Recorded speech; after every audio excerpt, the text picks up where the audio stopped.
My father would work 80 to 100 hours a week. Growing up, I rarely saw my father. I mean, basically wasn't around. He worked 6 days a week. When Sunday came, I was attached to his hip. He was my Superman. He was the definition of a real man. He was a provider. But as a kid, I miss my father a lot. Anytime I got into trouble, I had to work at the pizzeria for free. From the time I got in there until I left, he had me doing something. My father put me to work, man. Strictly takeout, but he did have tables in there for, you know, the wise guys that would come in. I had more uncles than anybody probably in the country, in the world. But obviously they were not my biological uncles. It was just like, you know, Uncle Vito, Uncle Ralph, Uncle Dominic, and they were connected. These guys were coming out in designer Italian suits, the best shoes, the Rolex watches. Everybody had a Cadillac or a Lincoln brand new. I mean, you're talking about Hollywood status. They were celebrities. You know, they were treated like kings. And I mean, you know, you're a kid, and these are my uncles. I was gonna make something out of my life. I was driven to that lifestyle, you know, growing up. I didn't have to watch The Godfather, I was living it. And there was just always a constant flow of action coming through the pizzeria. My father was a loan shark, so he would lend out money to individuals. He had somebody that was an enforcer that would collect money from those individuals that owed money. And his enforcer ran security at a lot of the nightclubs. He knew my reputation. He knew that I could fight. I could handle my own. So at the age of 18, he gave me an opportunity to work as a bouncer at one of the nightclubs in Philadelphia, which was owned by a mobster. Your life is on the line every single night that you're working at facilities that are run by the mob. In the late 80s, early 90s, it was warfare. You had people that were fighting for territory, and there were a lot of casualties. If anybody came close to my boss, I had to jump in. And my eyes were always on him because you never knew what was going to happen. There was a few incidents where I had to step in, and I was very fortunate that I'm alive. Anybody that was going to get close to my boss was going to feel it. And I saw him getting into an altercation with this gentleman at the bar, and the gentleman at the bar winds up pushing my boss. I saw red. I went over there and I started smashing this guy, and I'm talking about smashing. Take him outside. I'm dragging him out, and at that time, my boss came to me and said, "What the did you just do, kid?" I said, "What do you mean, what did I just do?" I said, "I'm doing my job, I'm protecting." He goes, "Not him." What I didn't know was that guy was my boss's boss. He's allowed to push me, he's allowed to spit on me, he can call my mother a He goes, "You up." I got snuck out the back door, and I never went back to that establishment to work. I needed a new way to make money.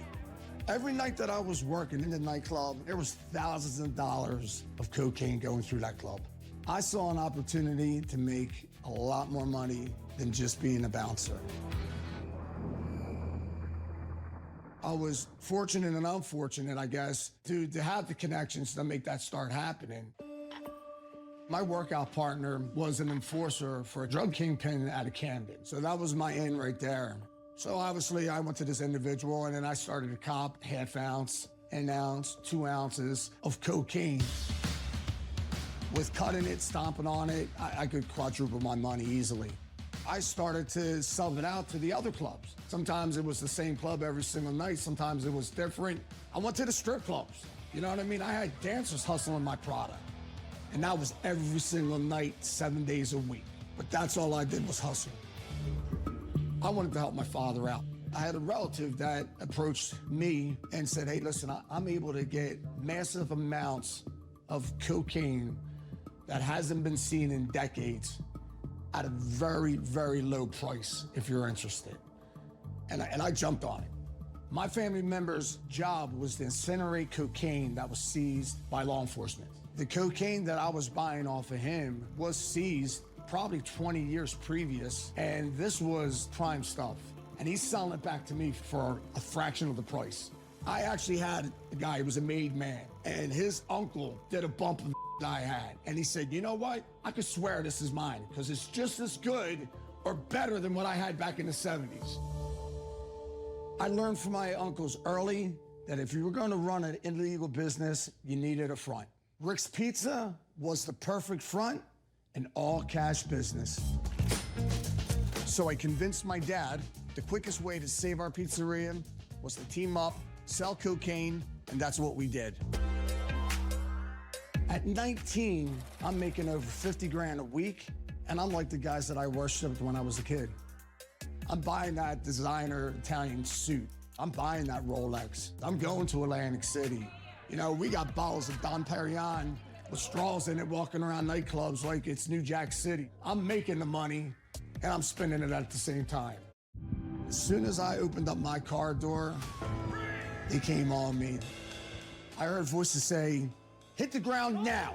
And sure enough, I hit the ground, and as I peeked up, I saw about 5 guns pointed at my head, and they meant business. My father and I had a language. We had the look. My father looked straight through me and said, do not say a word. First thing that went through my head was somebody ratted us out. And they went ransacking the whole apartment upstairs, went down to the pizzeria, tearing it apart. They knew there was supposed to be some drugs there, and they didn't find it, and they were pissed. I felt extremely guilty on the way to jail. Selling coke out of the pizzeria with my dad was the glory days. But again, the #1 rule to selling drugs is don't do the crime if you can't do the time. Ultimately, I wound up serving my 5 years. My father served 7 years. We served our prison terms side by side, which was kind of cool.